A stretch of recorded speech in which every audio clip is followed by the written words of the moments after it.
And we are live. Welcome to another episode of the Carnivore Evolution podcast. Today we have another special guest. Today we have Monte, who's a lifestyle coach. He's about 95% carnivore. He was a bodybuilder. He suffered badly with depression all his life. He turned towards TRT. It didn't work out really well. And now he's pretty much nearly 100% carnivore. So today we welcome on Monte. How are you today, Monte? Amazing. How are you? I'm very well. Hi. So I want to talk everything about carnivore shortly, but give us a little backstory on you first.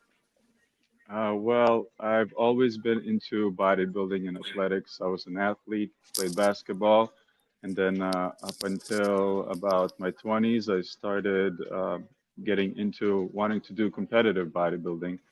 So I was solely focused on that, and I figured becoming a master, skilled in nutrition, I became a certified nutrition coach, and that led me to, the whole kind of it misled me where it was all about, eat the whole rainbow, Mm. uh, Yeah, you know, we went through that 34, too.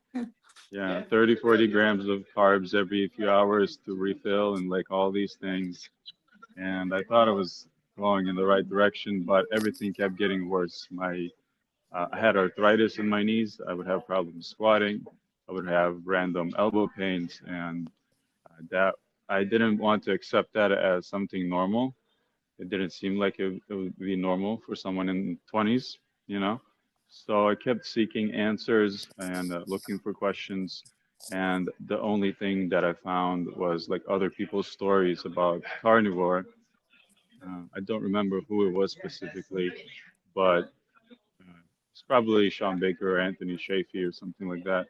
And I figured I have to try this because those are all the problems that I'm dealing with from depression, mental health to arthritis to, and I never put all of that together, so that's how I began. And tell me this much, Wow. because you led that lifestyle and you thought you were doing everything right. Did you ever judge yourself and say it can't be the diet?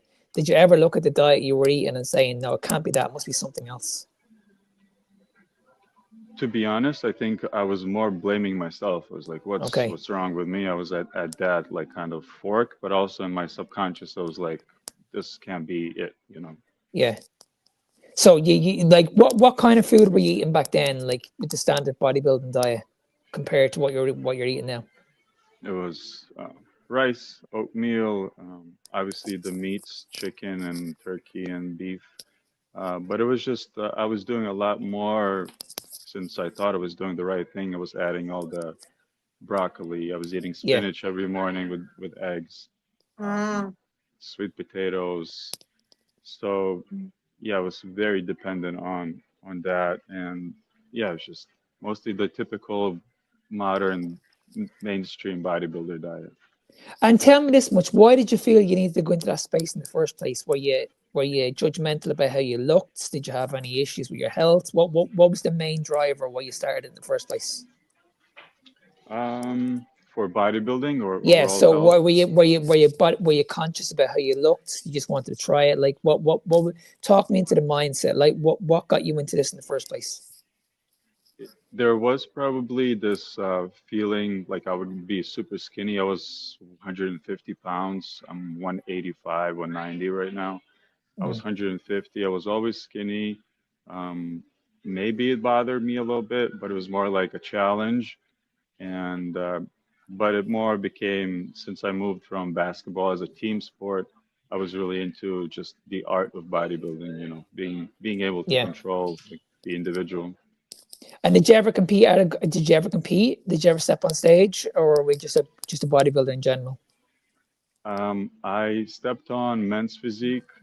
I didn't have a good experience, but before that, when I was fully like prepped by a IFBB pro, I quit 2 weeks or 3 weeks early because I was so depressed. I was so lost that I messaged coach and I was like, I don't want to do this. And all my friends, when I told them this, they were like, well, what do you mean? Like, you're doing great. They couldn't understand it. But my coach, who was then Mark Lobliner, said, yeah, competing is not is stupid. It's not necessary. If it's not, it's not where you're Yeah. at. Like, I support it. It's So I very quit those few stressful. weeks Yeah. early.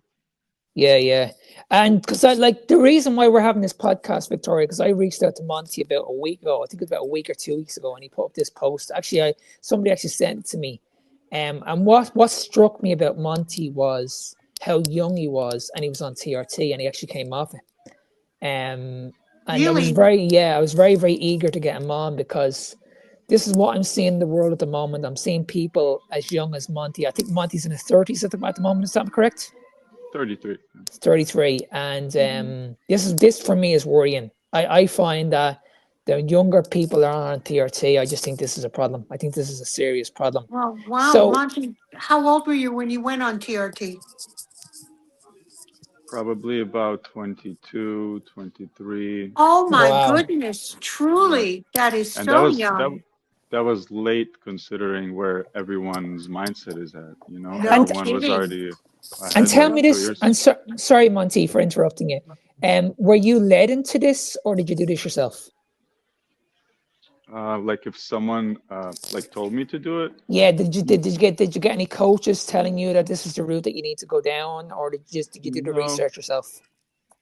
I was like just following so many YouTubers and people who were in the mainstream suggesting that it will help. And there was a lot of people who were already using testosterone at higher doses. And I just felt like I need the edge. I need to, if I want to keep up, I'm going to do it as safe as possible. I studied like Frank Zane and all these Samir Banut, like these famous bodybuilders who were always about, least use the least amount for, a positive effect. So that was my mindset then.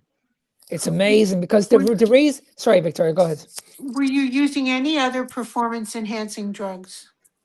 I used right before the one I quit bodybuilding competition. I used for like 4 weeks. I used a Deca, if you've heard of it, a Deca durable, and Hmm. it's supposed to make you look harder.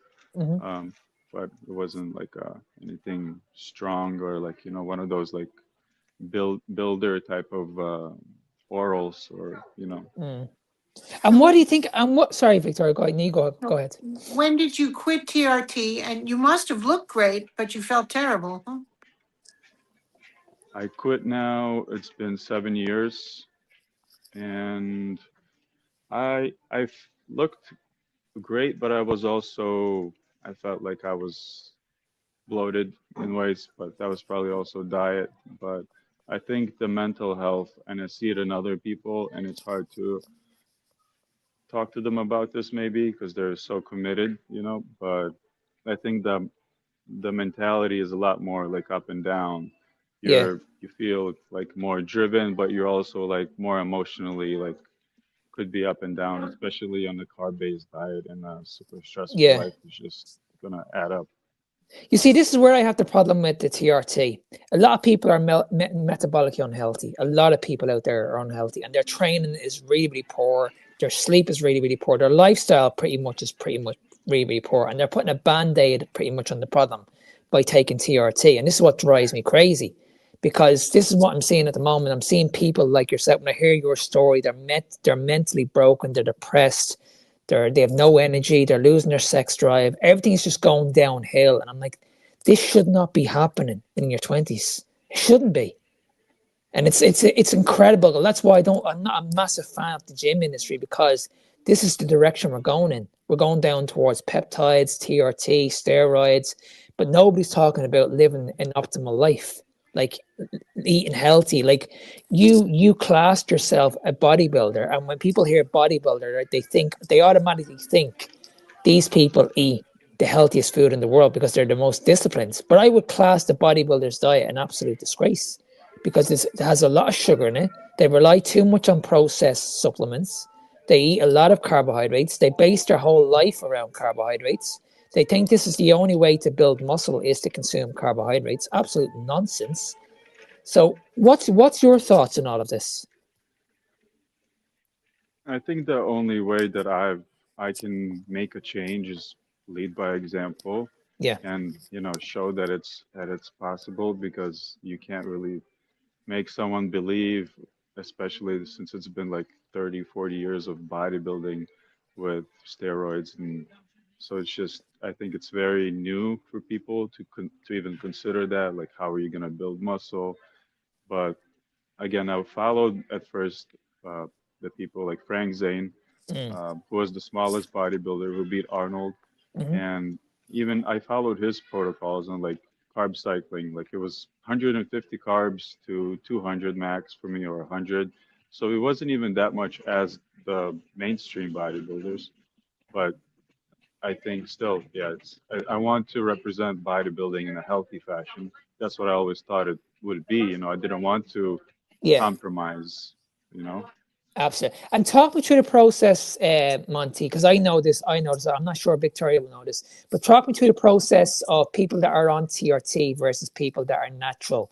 Talk me about the recovery process, how people get faster results, because a lot of people a lot of people struggle when they're natural, whereas when people are on TRT steroids, the one thing I notice is that the recovery is able to spirit. The recovery is faster. They can train as much as they want. They can do a lot of volume in the gym. They can get away with a lot of stuff. Whereas myself, I'm a natural. I've never touched steroids in my life. I need to find ways to adapt. You know what I mean? I'm not going to build the amount of muscle tissue these people are building because of what they're doing. But I know I can build muscle at a safer pace. Because what I'm trying to say is when we look at these big guys, it's not natural to put on that size in such a short amount of time. I know you have to put the work in, you have to train, you have to eat properly. I get all that. But what I'm saying is when you're enhanced, the situation is a lot easier compared to someone who's natural. Would you agree with that?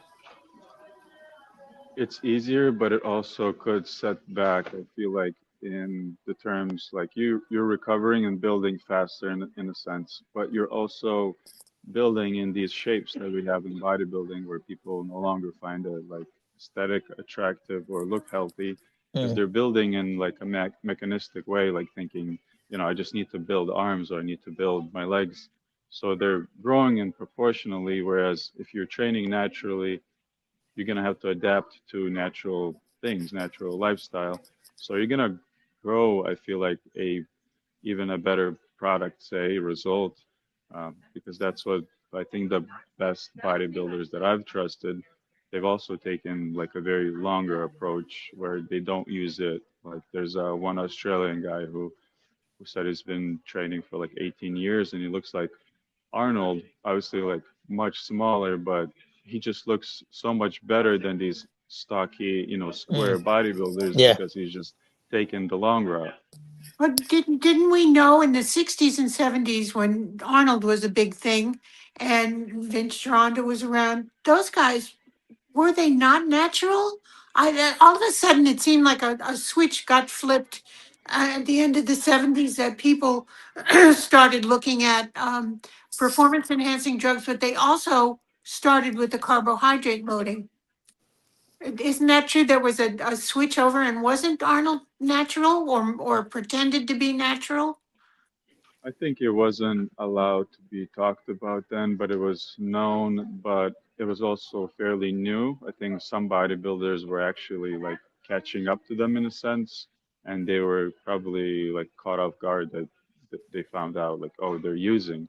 So Mm. it's still kind of like a closed circles type of thing. Yeah, But but but undercover. but Yeah. would you agree, Monty? Because when you look at the old bodybuilders compared to the new bodybuilders we have now, it's a night and day difference. Because when you look at Arnold's diet, when you look at Serge Nubray's diet and Frank Zane's diet and what was it, Mike Menser's diet, they were eating pretty much a 90% animal based diet. They were eating carbohydrates, but they were eating primarily animal based foods. Like, you know what I mean? Steaks, chickens, all that kind of stuff.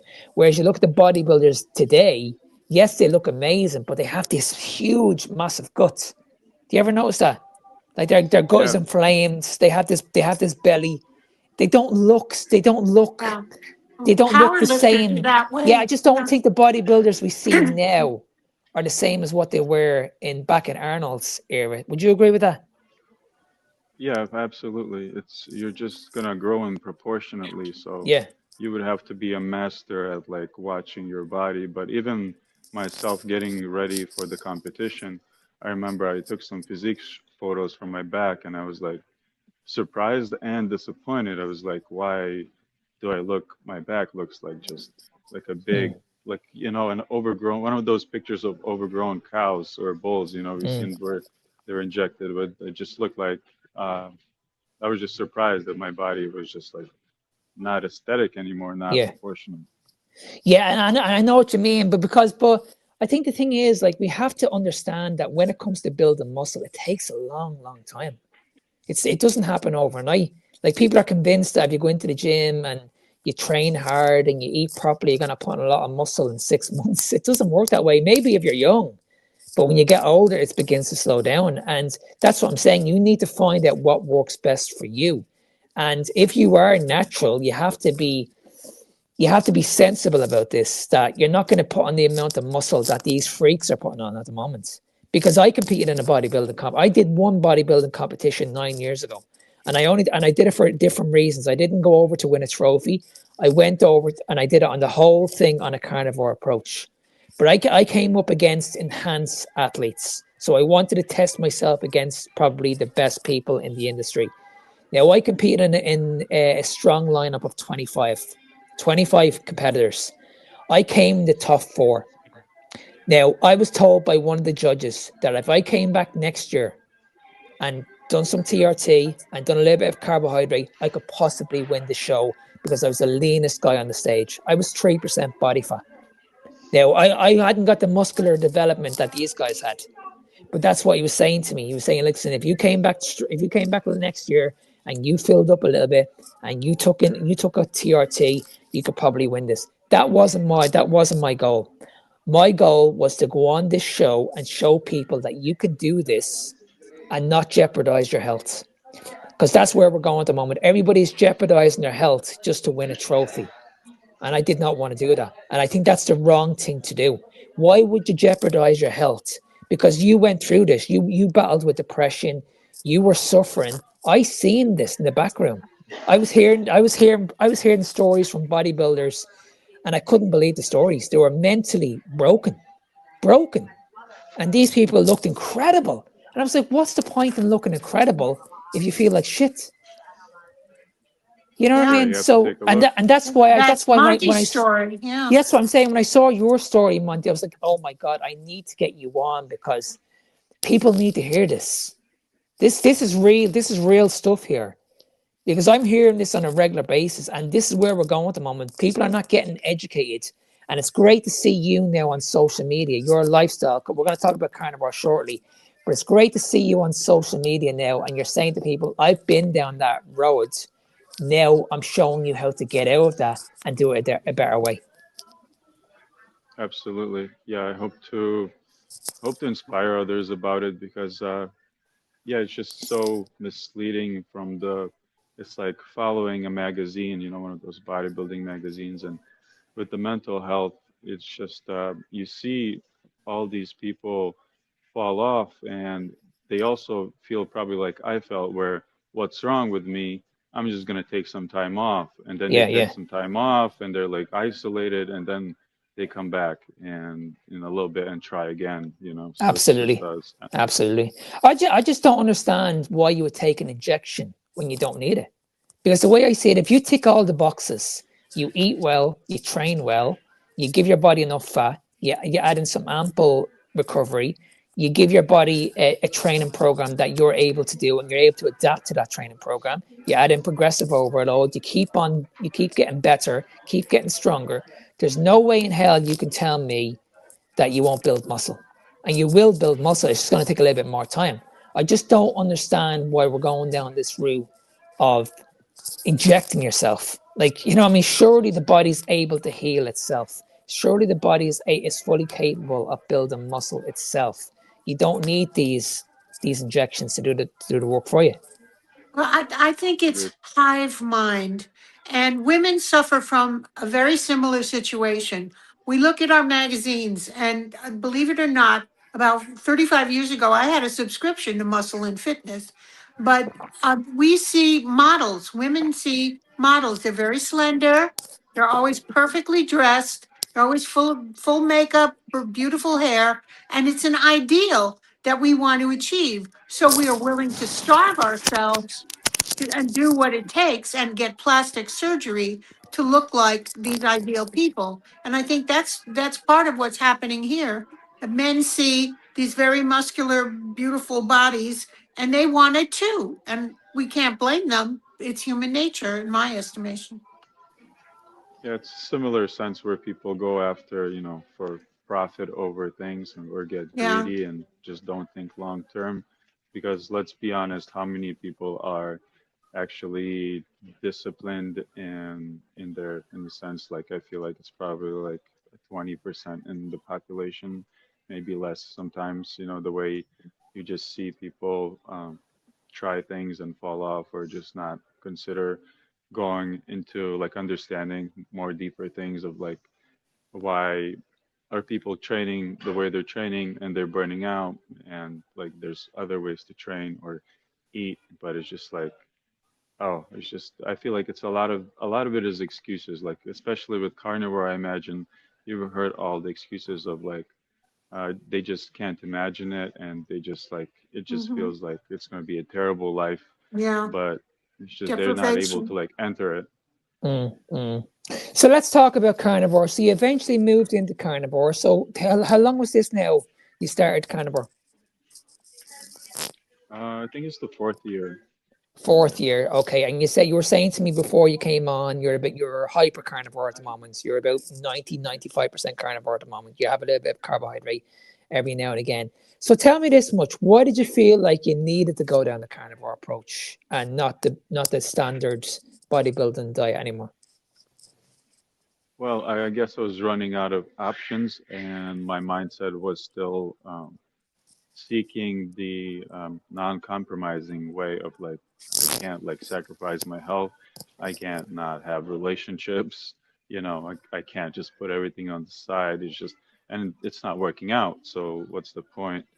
So yeah, it was just and also like mostly for the mental health. So once I started uh, the carnivore diet, and every time I would like, you start get the sense of like maybe it's just mental, maybe it was my relationships, Mm, maybe it's my own psychology. You start second guessing yourself. So I would have moments where like over Christmas or a birthday, and you have some more food, and it's like 3 days in, I could sense my mentality change. I could sense my mood is not so uplifted. Like I'm not inspired to talk to people. All mm, of these things would like keep like, okay, I'm not. I have to. That worked. I'm going back. mm. And because like when you were training and you were in that bodybuilding lifestyle, talk me through that process. Were you training every day? Like, were you doing high volume, low volume? Were you doing lots of cardio? Like, what did your training setup look like? It was very mainstream volume, high volume, and I was training also hard. Um, so say probably 8 to 12 reps for like 3, 4 sets, and then probably like 6 to 8 exercises, maybe more, and 4 or 5 days per week. And then on the competition mode, there was high intensity interval training. So that was Right. also super training. I would go all out on one of those mechanical bicycles. I would Yeah, turn yeah. it all the way up to the hardest and go like 60 seconds all out, like a few rounds. So that was super, yeah, intense and volume. And were you taxing your central nervous system much, or was it more like time under tension training? Um, I would say it was more time under tension than I'm Right. training a lot more like I would say Mike Mentor, the high Yeah, intensity yeah. but shorter way, like sprint style. Yeah, The reason why I mentioned this, Monty, and I want to get your thoughts on this. I feel this is a major problem. A lot of people go into the gym and they overtrain and they don't understand that they're or they don't realize they're overtraining. They go into the gym, they do excess amount of volume, they're doing all these sets, all this training in the gym, and training should be specific to your goal. So if you want to be a bodybuilder, you should be training to be a bodybuilder. Whereas I see an awful lot of people going in, they're doing everything. They're doing boxing, cardio, weight training. They're doing way too much. Now, if you're an athlete, you can get away with that because you can go home and you can sleep and you can rest as much as you like. But the average person doesn't do that. So you need to find a program that suits your life. And if you feel like you're mentally broken, training in my opinion, is a big factor alongside the nutrition because overtraining is huge. There's a big difference. I think people don't understand how much recovery your body needs. People don't understand that you actually grow outside the gym. You don't grow inside the gym. You break down the muscle in the gym. You're stripping the muscle down. You're actually damaging the body in the gym. That's where you're doing all the Yeah. damage. You're putting a lot of stress on your body working out. And I hear this all the time in the change rooms. Guys are speaking to each other. I'm broken. I'm tired. I'm exhausted. But I had to come down and I had to do a workout. I'm like, no, you didn't. You should take time off. You should take a week off. This guy only said this to me a few weeks ago. He was asking me, do you have any tips? I'm exhausted at the moment. I don't know what to do. And you know what I said to him? I said, take a week off. Take a whole week off, eat properly, and you will come back stronger. Trust me, you'll come back a lot stronger. So he did. He came back a week later. He was a lot bigger. He was a lot stronger. And he was like, because he was losing strength. He was losing strength in the gym and he couldn't understand why he was losing strength. And I just told him, take a week off because your body's damaged. Yeah, Go ahead, Monte, Victoria. I want to ask you, Monty, what does your day to day look like, including your training and your diet? So that's where, yeah, I went to, I guess I adapted a lot of Mike Mentzer's ideas and Dorian Yates from the aspect of, like they have an analogy for when you go train, you need a big enough like impact on like hitting a dynamite to like make it spark or whatever. So I'm training, like even talking about rest, like I think it's first off, I feel for them in the sense where I think if for me, bodybuilding and training was an escape because you're already feeling not mentally well. So that's the only way you feel like you have some escape. Mm. But since I've been carnivore, my mental health is so stable and I'm so like interested in Wonderful. much more things in life. My But I that, don't have a schedule now. It's like I'm training maybe 1 to 3 times per week and sometimes I'll take 6 or 7 days if I need to rest for like yeah, my legs or my anything. And I'm just trusting my body. I'm like, when I'm ready, I want to go full in, and I'm exactly. just, yeah, just doing Yeah. other things meanwhile. I mean, I understand what you're saying. Bodybuilding, or sorry, the gym can be many people's therapy, and it is my therapy as well. But what I'm saying is, there's a right way of doing it, and there's a wrong way of doing it. Because if you are dealing with depression and you are suffering, I just feel that if you're going into the gym and you're breaking your body down to the point of exhaustion, it's going to make the situation even worse. And if you're on top of that, it's going to affect your sleep. It's going to affect your hunger. We know the impact of training has on blood sugar. If we're training too much, your blood sugar is going to go straight to the roof. That's going to increase hunger.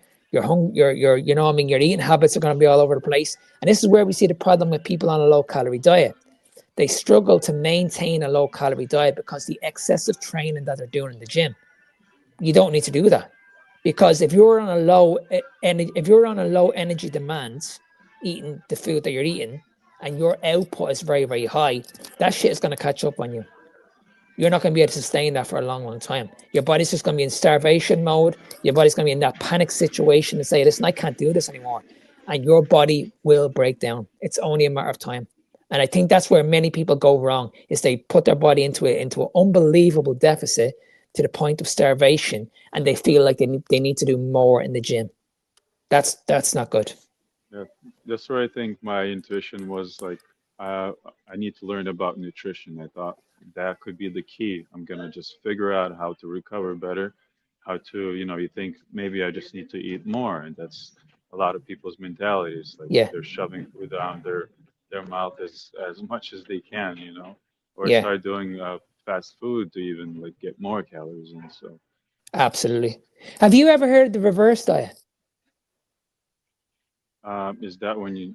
Which one is that? Is that That's when when you you do, start? it's the opposite of dieting. You actually add food in. Have you heard of that before?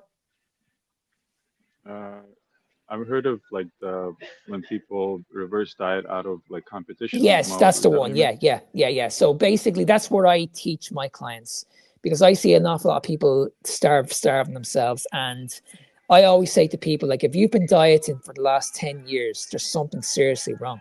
Seriously wrong. You should be going in that direction. You should be doing like eating more over time because when you get stronger in the gym and you get better in the gym, your body demands more fuel. So what do you need to do? You need to give your body more fuel. So you should be able to eat more over time.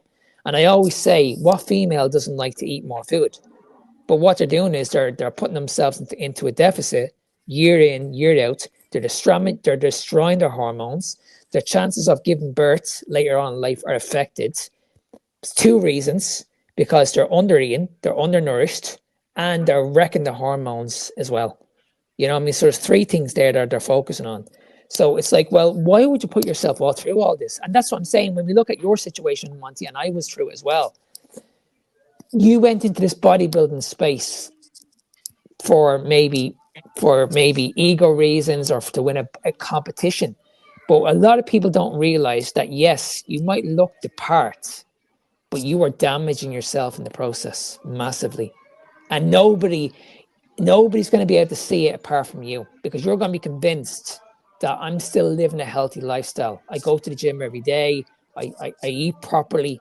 So when people say, if I met you, say, when you were going through your bodybuilding competition, and I said to you, Monty, I think there's a situation that we need to look at. Maybe your food is the problem. You would have looked at me and you would have said, this guy's crazy. Look at my diet. I'm eating oats. I'm eating fruits. I'm eating berries. I'm eating a lot of complex carbohydrates. There's no way my diet's the problem. There's no way this training is the problem. But at the end of the day, you're suffering with depression. You're suffering. So you're the one that's broken here. You're giving out all this advice. You're telling people what to eat, but people don't understand that you're the one that's actually suffering here. Absolutely. Yeah, I think the mental health aspect maybe would have hit a different chord as opposed to physically, because physically everyone's coming up to you and asking for advice. So it's Mm. even more, ego boosting. So you're like, I know everything and I'm getting better and better. Yeah. So talk about the similarities between because you can talk this because you've been through this. Talk me through the similarities between TRT and carnivore. What's the difference? Have you noticed What do any you mean? difference in how you feel? I'm pretty sure a lot of people when they go on TRT, they feel incredible. Their sex drive returns. Everything just feels really, really good. So talk me through the process for going from TRT because I know I'm carnivore at the moment. I feel like I'm going through puberty again because I feel that good. I feel incredible on carnivore at the moment. So talk me through the process between TRT feeling good, injecting yourself, and then feeling good eating an animal-based diet. I think it's hard to explain, I guess. You're just more stable in everything. I mean, I'm getting stronger right now, actually, more than I used to, and I think I wasted Really? a lot of time. Yeah, my all my lifts that I'm kind of focusing on now, um, I'll do like 3 to 4 exercises, like one for legs, one for chest or back, and it's the like basic ones for like I'm maybe doing a weighted dip or a pull down, something where I can put on more weight, but it's Yeah. still a strength or functional, in terms of our power. And before I was doing the volume thing and you're just constantly overtraining. So I feel like I just wasted a lot of years, to be honest. Mm, Oh, that's sad. Yeah. mm. And Do talk me you through. Sorry, Victoria, go ahead. do you get tested for testosterone these days? Did you in the past? I have I have not. I didn't feel a reason to. Maybe when I was coming off TRT would have been smart, but I just went cold turkey and I felt like I was okay. I was all right. I was in my lifestyle. I guess I was always conscious of keeping a healthy lifestyle in a way. Like I do Mm, the natural things of I'll wake up, I'll ground, I'll walk, I'm reading, I'll Mm-hmm. meditate, or it's just I feel like I have a good practices that keep keep my rhythm in a good Mm-hmm. sense. Do you And think adding more fat into your life made a difference? Absolutely, yeah. I, Mm, it's mm-hmm. There was a time actually in the middle of or about 5 6 weeks out from the bodybuilding competition, which I quit. I was We were going to the Arnold Classic in Ohio with my girlfriend and my friends, a friends like couple. And at that point, I was dieting down, and I think I had about 30, 40 grams of fat left yeah, in my diet. And I think that's where my libido fell off. yeah, And I've never had that problem.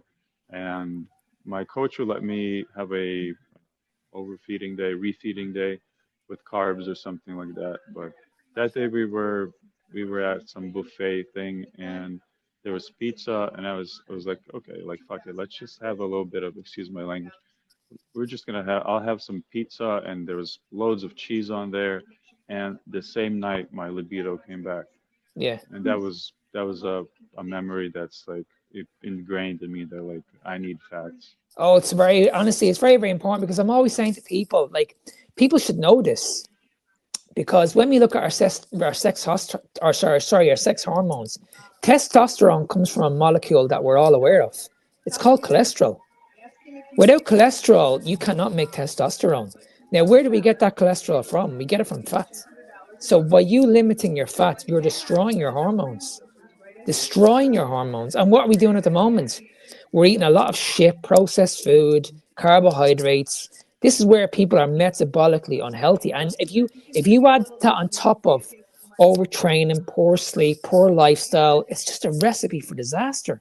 And then if you're adding in steroids and you're adding in peptides, Jesus Christ, you're literally destroying your life, and your lifespan is going to be short.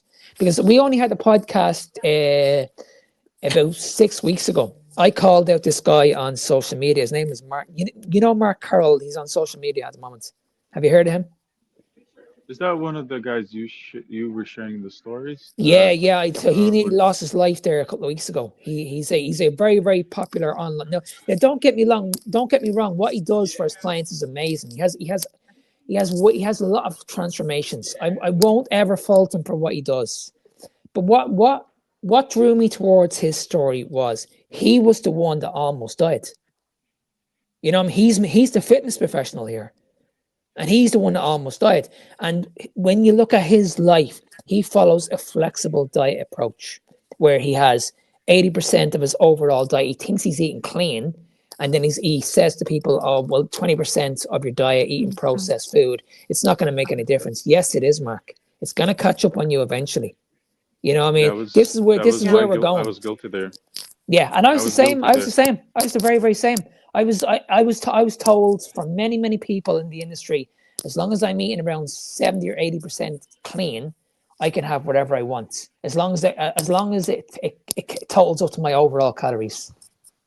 I think a big contributing factor when you're eating clean is that you're eating low fat. You're eating Yeah. lean meats, and if you take in any fats, they're probably an oil like an olive oil or avocado oil.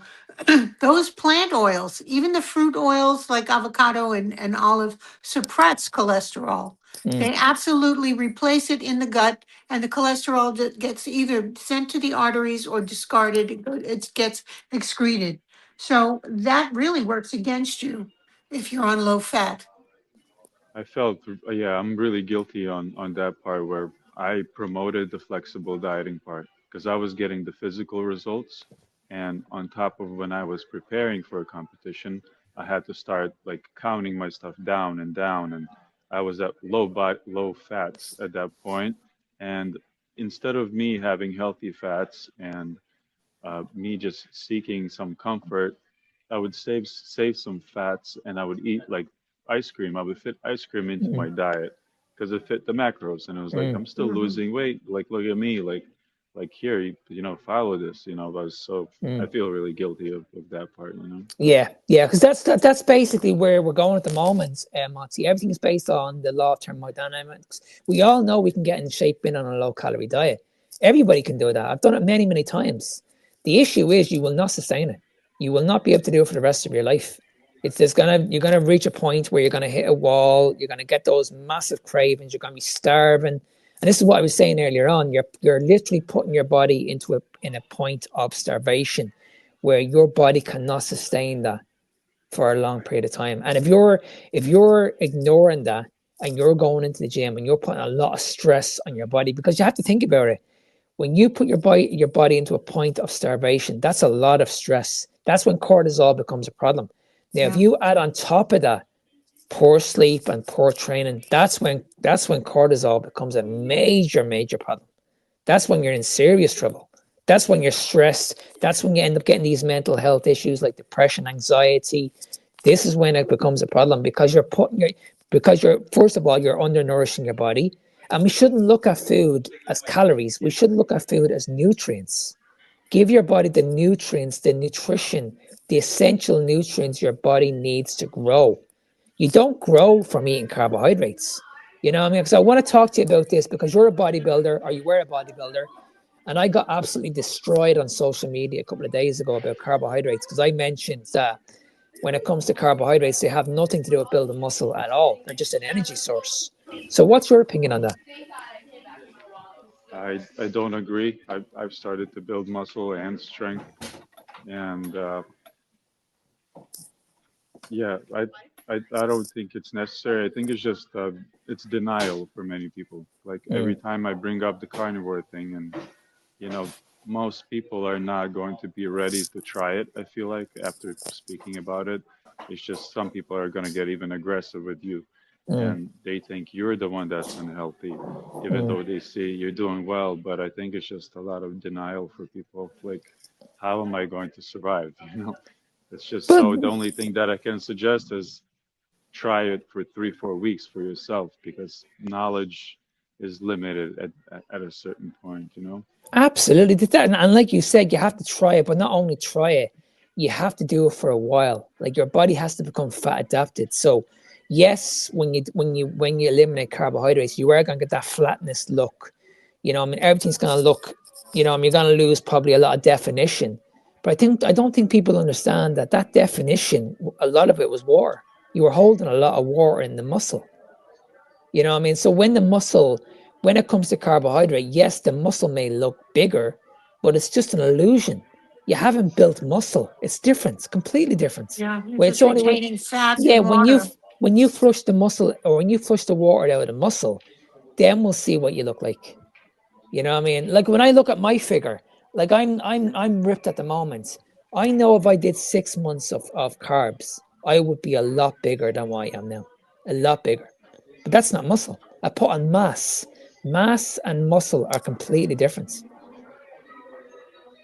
You know what I mean? And I Absolutely, just yeah. and I When just you see the and no watershed, yeah, and nobody can tell me that if I do carnivore, eat more over time, eat enough protein, train with intensity, keep getting stronger over time, and add in ample recovery, nobody can tell me if I tick those 4 boxes, I can't build muscle. Yeah. Absolute rubbish. But absolutely. it takes Rubbish. time. Yeah. Yeah. Takes time. That's all it is. It's just to you have to give your body time, be patient, and you will get there. But I think it comes down to the type of training that you do in the gym. Because at the end of the day, if you're going into the gym and you're not making any progress, and a year later and you still look the very, very same, you are doing something wrong. You need to change something up. Because a lot of people, in my Yeah. opinion, this is just my opinion, I don't see enough people training hard in the gym.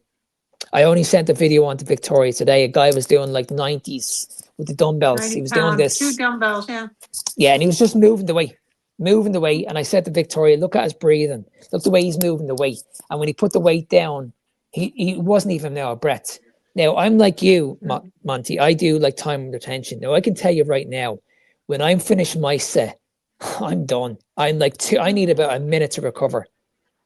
You know what I mean? I've worked the muscle. I've like, oh my God, like I'm done here. I see a lot of people do this. They put the weight down and then move on to the next exercise. Yeah. In And my they think they're opinion, they're not making training hard progress. enough. And No. I'll tell you the reason why. When I see people doing this for like 12 reps, right? How come people say that what he's doing is harder compared to what I'm doing? Now he's training, he's lifting heavier than me. But if I'm moving the weight like this, really controlling the weight, doing a static position, focus on the eccentric, the concentric part of the lifts. If I really take that muscle to failure, I mean maximum failure, are you honestly telling me that because he's lifting heavier than me, he's working harder than me? No, I don't believe that at all. Because the muscle only knows one thing, and that's mechanical tension. The muscle hasn't got a clue how much weight you're lifting, how many reps you're doing, or how many sets you're doing. It only knows tension. So once you take that muscle to a place it's never been before, the muscle hasn't got a clue how much you're lifting. It just knows if once you take it to failure, the job is done. Would you agree with that? Absolutely. I don't think, yeah, I don't see many people training the intensity style that needs the intensity that it needs that like yeah, I take almost my training right now is I'm doing one set to feel out the weight, to warm up maybe, Yeah, and I'm only doing probably it's rare that I'm even doing two sets now for my working set. Right now I'm just doing one set, one working set, and I'm testing myself yeah. absolutely, and I'm just happy, I'm content, and I'm moving on, you know. I like the way you said that. You're doing like one feeler set, like one, I do the same. I do these feeder Mm-hmm. sets as well. I'll go in and I'll just do like 10 reps, get some blood into the chest. I'll maybe do a second set, but I'm bringing the reps down, but I'm increasing the weight. But Mm-hmm. I'm doing about 4 or 5 of them. Now, a lot of people will say, well, that's high volume. It's not because it's not because at the Yeah. very, very beginning, I'm just getting blood into the muscle. Mm-hmm. I'm Just a little increasing the weight warm by up. 20. Yeah, I'm doing about, I do I'm that increasing, too. Yeah. I'm increasing the weight by 20%. Then I'll do maybe 5 reps. I'll increase the weight by another 20%. I'll do 3 reps. I'll increase the weight by another 20%. I'll do 2 reps. And then I'll do one more warm up and I'll just do 1 rep. These are only feeder sets to get me ready for that main set. That main set is everything. Yeah, I don't want to waste too much energy in those warm ups. If I waste too much energy in those warm ups, I'm taking it away from my main sets. absolutely. I want to put everything into that main set because that's the one that counts, Yeah, not the because warm ups. yeah, you could do so much with the intensity factors. You could, you know, do the static hold. You could even Exactly. do some load something super heavy and hold it for a second, or you know, just bring it down and then do a drop set or something. But you don't do set after set where you kind of keep like saving energy instead of you Abs- just putting it all out there. Absolutely. Yeah. Everyone's. I want to be respectful of your time, Monty. But you said what are you currently doing at the moment, eating wise? Like what does your day to day look like? I am super simple right now with the same as training. I'm more intuitive, but I'll just eat as much meat as my body calls for. Like it's been, I wanted to say earlier, it's been a relearning process of sometimes like I don't Mm, even know how much meat I could eat. Like I think I've gone almost to 4 pounds of, it's not every day, but I've gone to like 3, 4 pounds of meat and I'm like, well, I feel great and I feel satiated and maybe my body calls for. And I've also built some muscle over time, Yeah. but I'm keeping it as simple as that. I'm mindful of my fats and dairy. I think also without like I want to try some raw dairy and things like that, but I think it's affects my immune system or just makes me feel different. I could see it in my skin sometimes, and that's the only thing that's been kind of off. But otherwise, it's beef. I had some farm goat this weekend, which was great. But I just keep it mostly to red meats. Fantastic. And are you doing carbohydrate, a little bit of carbohydrate every day, or is it just a few days a week before your workout, or when do you add it in? I kind of give myself like an allowance or like I open the leash if there's an occasion. I allow myself like a treat. Like I had some family over that I hadn't seen for 20 years, so I would have a cookie or something with you know a muffin, and I'll go even like a full day without like checking everything if I'm feeling super great. But otherwise on daily like normal. Um, it's maybe once a week, maybe every few weeks. I'm having like more apples or Yeah. blueberries, um, or something. The only reason I started to consider that was for like liver health. Um, Mm. I've been following this person, nutrition detective. Um, he does help people with liver, and he talks about like vitamin A toxicity. Um, Yeah. like Yeah. I have you heard of the a lot of people falling off of carnivore because of like eating Yeah. too Yeah. much liver? Yeah. Yeah. Yeah, so he promotes like eating some white fruit and things like that. But so for that reason, my mind sometimes wants to like try it. But yeah, this week I chose to like not have any and just like, and it's been good. It's just it's always like a after years of eating a certain way, I feel like it's a relearning process, you know? Yeah, yeah, yeah, yeah. And two final questions from me. The first one is, do you ever feel like, do you think you'll ever go full carnivore? And if anybody's watching this, like who's a bodybuilder at the moment and they are on TRT and they're really, really struggling at the moment, and they're thinking about doing carnivore, what advice would you give these people? I think like you mentioned earlier, the advice would be to do it for a longer time, to be committed over like at least 2 months, 3 months, to take that change, to feel that difference. For some people, it could be just 3, 4 weeks and they could see a big change. Um, but yeah, it's going to take time to relearn how to eat, especially if you've been so programmed with, I need this, this is going to help. And it's just like, it's so in your identity. But what's the cost, you know? And what are you, Mm. is it all worth it, what you're chasing? And yeah, what's the cost with what you're doing right now? I'd like to ask, please, what is your approach to consuming fat in relation to the protein that you eat? And you said you were mindful of your fat and dairy. Um, are you pretty much eliminating dairy, or and how do you get your fat in? Do you track a macro at all, or are you aware of macro relationships? I can pretty much eyeball it at this point from Hmm, measuring for years. yeah. But right now, if it's dairy, it's mostly just butter.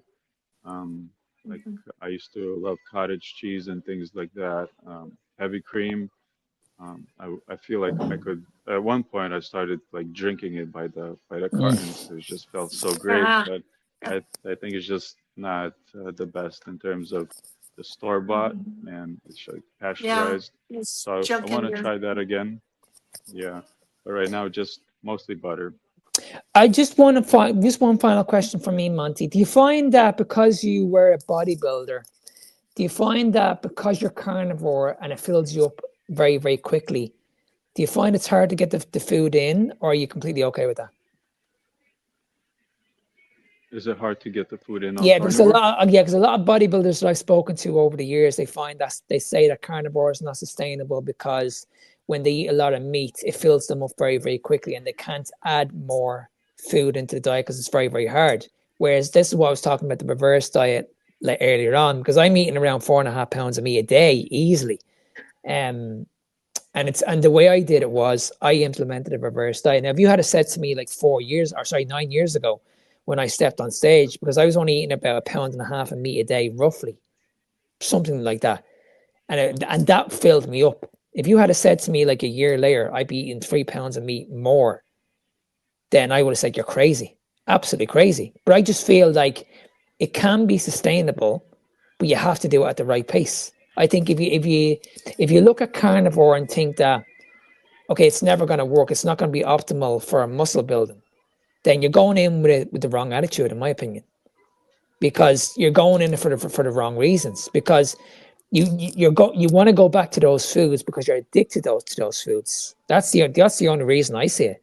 Because the way I see it is, you're not going to put on any muscle. You're going to put on mass, and you're also going to put on a lot of fat during that process.